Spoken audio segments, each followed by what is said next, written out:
ontological analysis. The best tools that we could find in Western thinking, Western thought. So this kind of analysis, this kind of studious approach to Prabhupada's books is what we want. Not that you simply read them and then parrot, repeat like a parrot.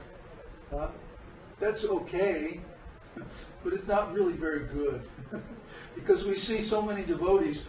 I remember a lot of the devotees, when I was a young devotee, they had memorized Kṛṣṇa book stories. And they could literally recite them from memory. Well, where are those devotees now? What are they doing? Are they preaching? Are they teaching? Are they spiritual masters? Mostly no. So what happened? They were studying superficially. They weren't studying deeply. We want you to study deeply. We want you to analyze. We want you to understand, to think about it. We want you to be able to think independently. Think for yourself.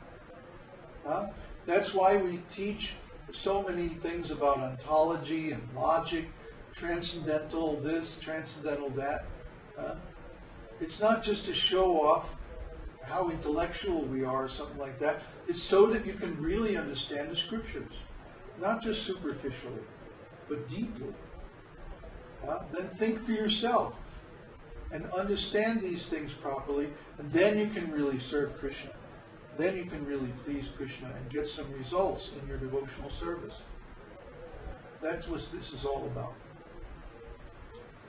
So, I've been talking for a long time now. You must have some questions. Uddhava was remarking that another interesting thing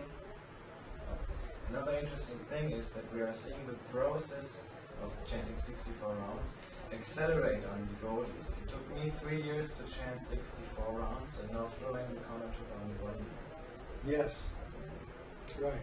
It's just like it took, about a year for you to really become convinced to practice pure devotional service.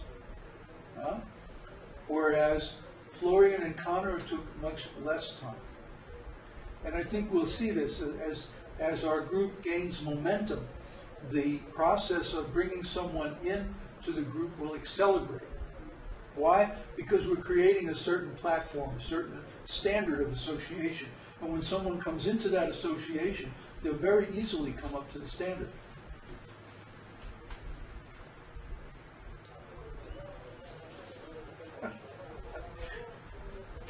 The cat is playing with the cables of the camera. I think she's cute, but I wouldn't think she's so cute if she knocked the camera over. Anyway, are there any more questions? Yes, right there. Can someone from the esoteric circle give up everything, go into the woods, and eventually get into the esoteric circle? No, because if you give up the association of devotees, you'll fall down. Who's asking? Jim. Who? Jim Benson. Jim Benson. You can't give up everything.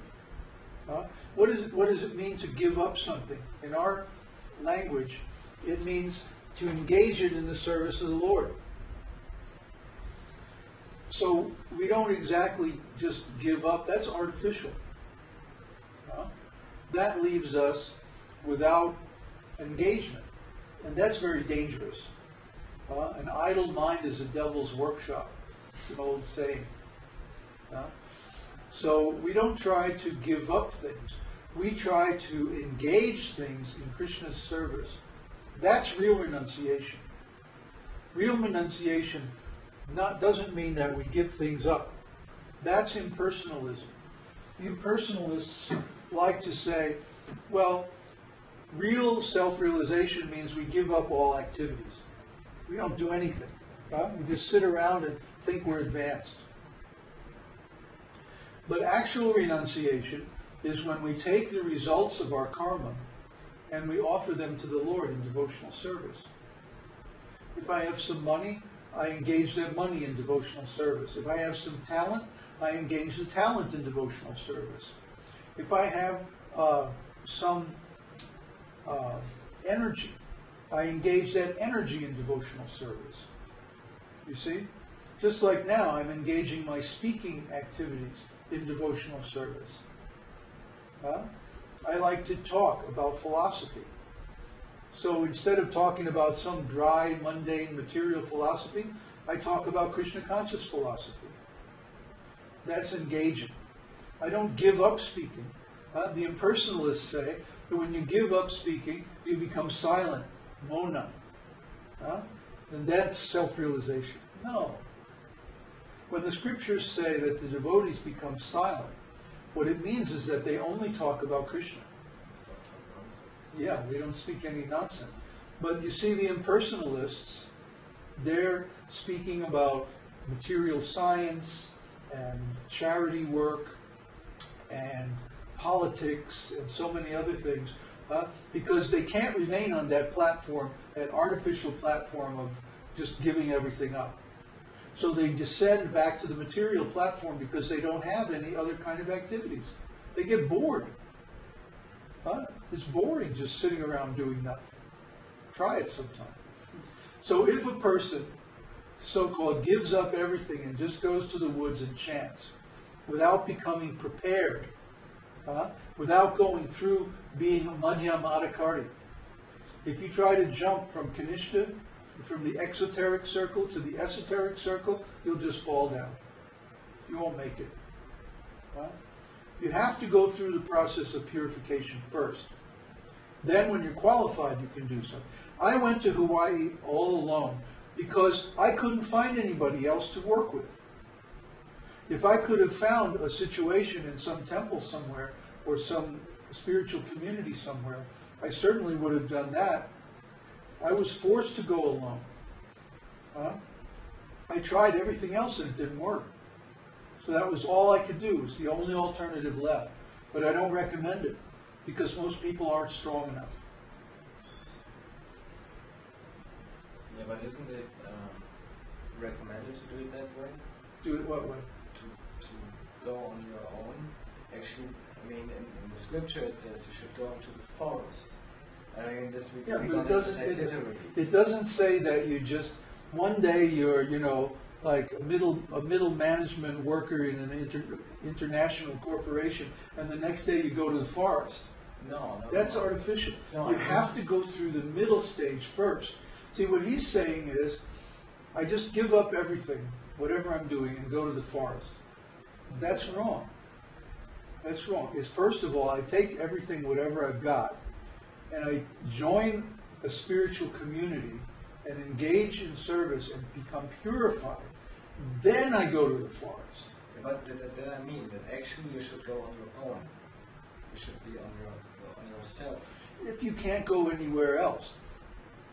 You see, if you can go, and if you have a place where you could go in the woods where there are sages, and you take shelter of those sages, and under their shelter and their direction, then you perfect your devotional service, then that's preferable. Yeah. But if there's no alternative, then you have to go alone. Okay? So the different instructions in the scriptures are given for people in different situations. They're not all meant to apply to everyone or every different time or every different... See, like for example, in Bhagavad Gita, Krishna talks about silent meditation.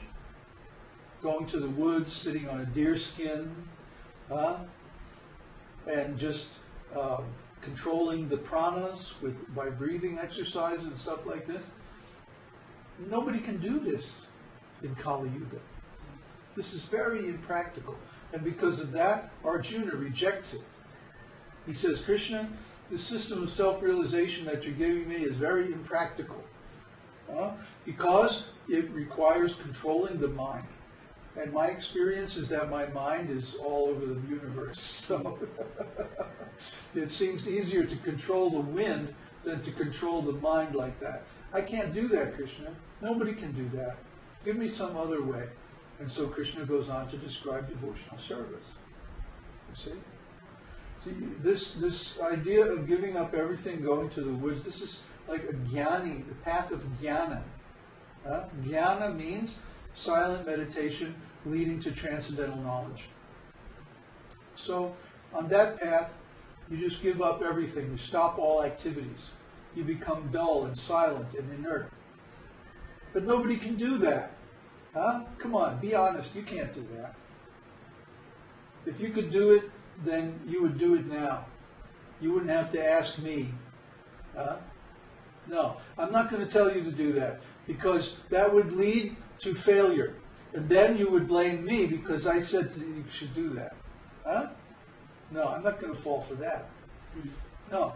What works is you get into association of pure souls, and you follow the ways of devotional service, and you engage all of your energy, all of your activities, all of your resources, all of your possessions in devotional service for a long time. Years.